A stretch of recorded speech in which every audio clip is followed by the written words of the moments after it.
At least 1/3 of textile factories will have to shut down by the end of the month, which is no exaggeration. Large fabric factories can hold out until the end of the month, but small ones will have to stop in the next few days. They lack raw materials and yarn, so they simply can't operate. The rise in oil prices has driven up yarn prices, and they're only managing to stay afloat thanks to their existing inventory. Our processing factory will barely survive for another week, and the situation will become even more difficult. More than half of the factories will have to close for the holidays. The factory is closing down. It was so sudden. Last year during the holiday, I told the employees that we'd all come back after the Chinese New Year. And if we did well, everyone would get a raise.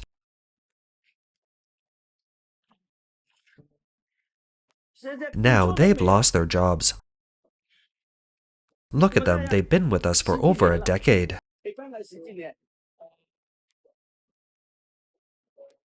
China's economy continues to decline, unemployment is rising, and the phenomenon of college graduates facing unemployment is intensifying, rendering academic qualifications almost worthless. Currently, a large number of businesses are closing down in China's first and second-tier cities. Foreign capital is withdrawing, and the country is facing an unprecedented economic winter.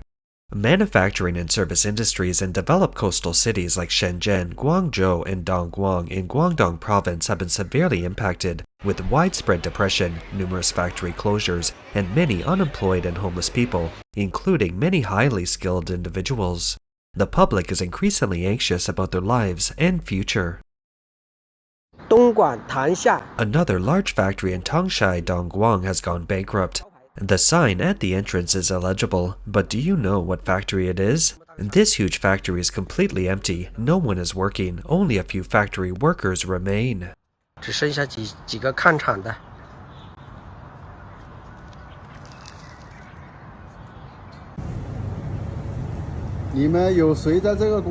Any of you working at this factory can't get your payments? The boss ran away. He ran away overnight. He told us to come and pick up goods tonight to sell the machines. The factory went bankrupt and he moved away overnight.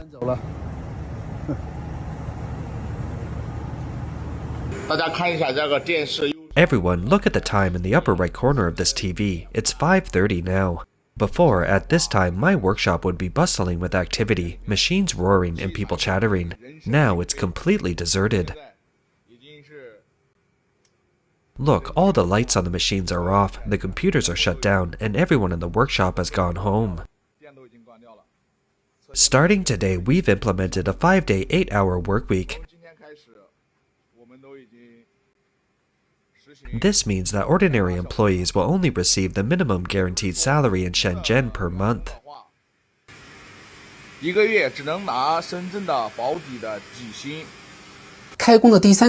On the third day after resuming work, due to insufficient production orders, the company only worked 1 day as usual. The factory had been closed for 2 weeks, starting February 25th. To resume normal operations, some people were stuck in traffic on the highway for over 30 hours. Some workers couldn't even get a train ticket on their phones, and some arrived 2 days early to ensure normal operations. After all that effort, they only worked 1 day and then had to take a break. Overnight, almost all the factories in Zhejiang shut down except for Sunny Optical and Yuyao Ningbo, which can still hold on for a few more days.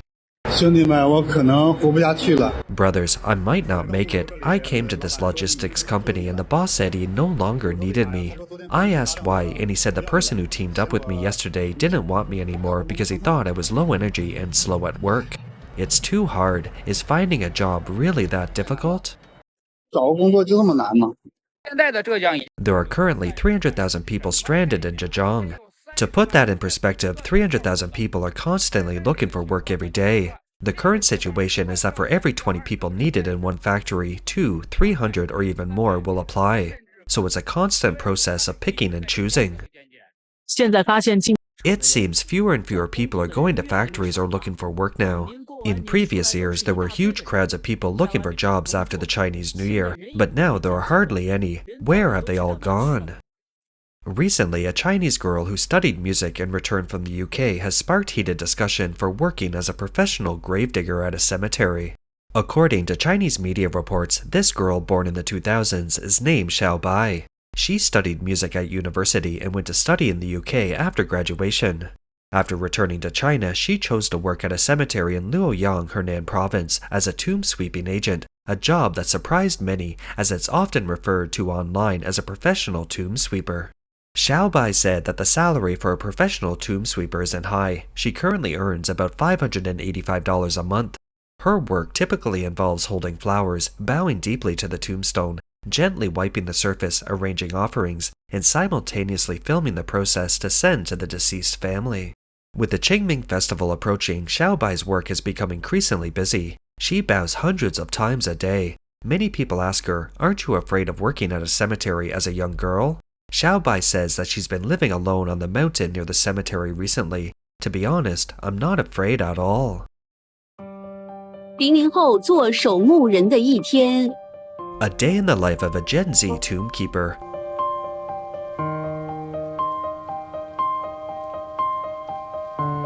糟了，护身符忘带了。 Oh no, I forgot the amulet. No overtime, no night shifts, meals and accommodation provided. 5 social insurances and 1 housing fund. No backstabbing, no competition, no performance targets. The only requirement is, don't steal the offerings.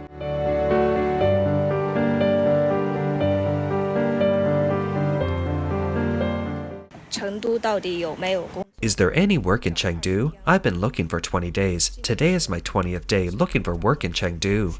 I came here after the Chinese New Year and I still haven't found anything. I'm really fed up. 比找不到工作更可。 Something even more terrifying than not being able to find a job has happened. I no longer know what I want to do. At 26, I'm lost and socially anxious. It's like I'm doomed. Looking for work has made me realize that everyone has their own unique struggles. Everyone seems glamorous, but they're all going crazy. I'm starting to lose my bearings. Is it that I truly can't handle hardship? Or is this just the reality of most jobs?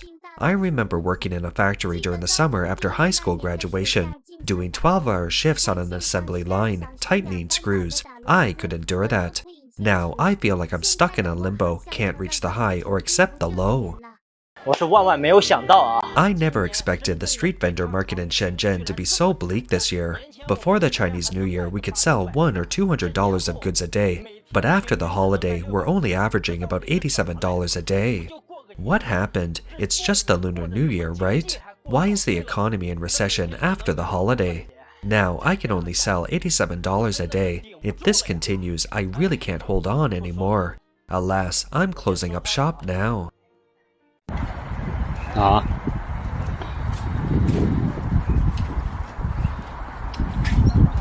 The whole street is full of tricycles. At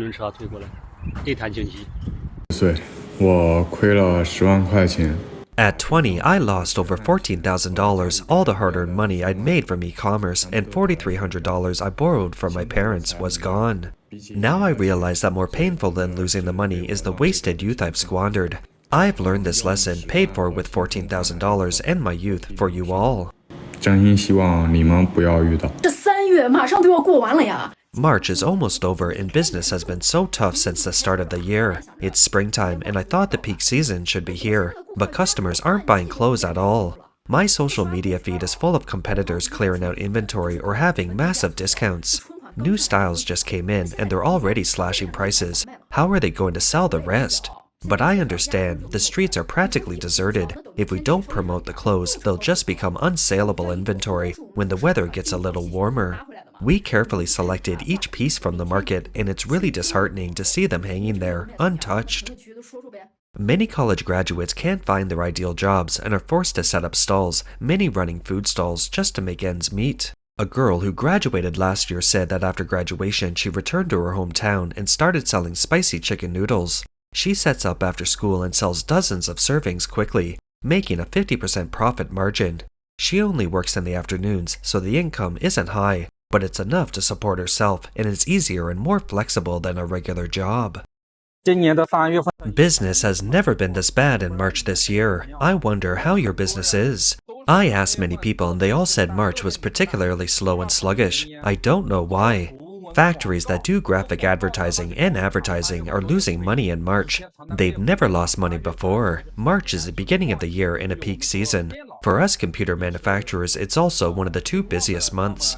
Our performance this year has declined by nearly 40%.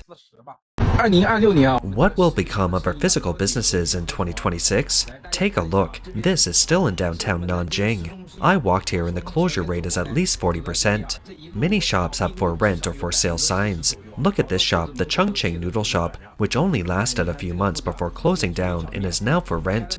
The duck neck shop that sold Juwei duck necks also closed down and is now for rent. And this one, Zhangbaxi, which sold Sichuan stir-fries, only lasted a few months before closing down and is now for sale. This street has a lot of foot traffic, people coming and going. Look at this in the city center, and it's like this. Everyone says that even the best restaurants struggle during March and April. Right now at 6:30 p.m., it's peak dining season. Let me show you the current state of the restaurants on the basement level of this mall. See? Those said, every single one is packed, there's no room to sit, and there are even queues outside. The waiters can't even keep up with clearing tables. Good heavens, I just want to ask, how can business be that good? Let me tell you about the current state of the industry. Let's say this is fictional, okay? Honestly, I really think this is a tragedy for the industry. During peak dining hours, the dine-in restaurants are practically empty. Why are so many shops closed during the Qingming festival? Let me tell you, it's very likely they won't reopen. Many bosses of building material shops must have thought about closing down, but it's not as simple as that. In other words, you might not be able to afford to close. Let's not even talk about whether you're willing to give up all your years of hard work. Even the inventory in your warehouse won't allow you to close. What else can you do if you switch industries? Many people have worked in the building materials industry their whole lives, so if they continue to open a shop, they'll face rent, utilities, labor, and warehouse costs. Year after year, they might earn less than they would if they were just working a regular job. You can't even imagine how difficult it is for brick-and-mortar stores these days. This weekend, not a single person came in. The boutique across the street is also having a clearance sale. They'll be closing down in a couple of weeks. The owner told me that the business is simply unsustainable. Young people come in, only look at the styles, then immediately search for prices online to compare, completely disregarding quality.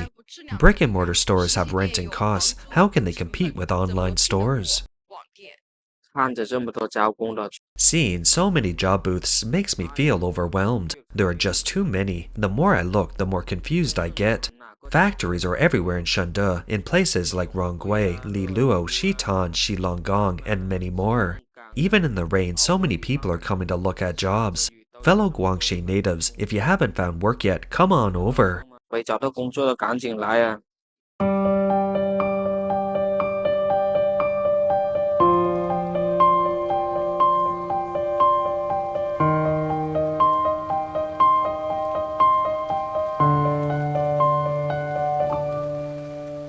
A fan asked how to survive for a month with only $1 left for living expenses. The answer is, drinking a third of a bottle of mineral water in the morning is enough to fill you up. If possible, drink hot water, otherwise you'll get diarrhea. On my way to class, a classmate paid $2 to buy me an egg. I think I was out of my mind at the time. I don't know what I was doing. Eggshells shouldn't be wasted. They're a good source of calcium. The cost of living is actually very low, especially if you're alone in Guangzhou. This week, I only spent $4 on food. Those who have seen my previous videos know that I only spent $4 on groceries last week. But I still haven't finished them all after a week, and I eat all my meals at home. Even for work, I bring my own lunch. According to a report on the Chinese WeChat public account Sharp Knife Finance, although the urban residential population of mainland China will reach 953 million by the end of 2025, nearly 2/3 of the population will still live in county towns and below. Institutional reports show that in nearly 70% of counties across China, the average monthly wage for employees in private units is less than $400. In ordinary county towns in central and western China, the monthly salary for positions such as supermarket cashier and community security guard is mostly between $200 and $500. The article states that in China's more than 1,800 counties, nearly 900 million people are living on a monthly salary of $400. and their lives are the true reflection of the reality of China's economy. That's all for today. If you enjoy our content, please give us a thumbs up, subscribe, leave a comment, or share it with a friend. We appreciate your support, and we'll see you next time.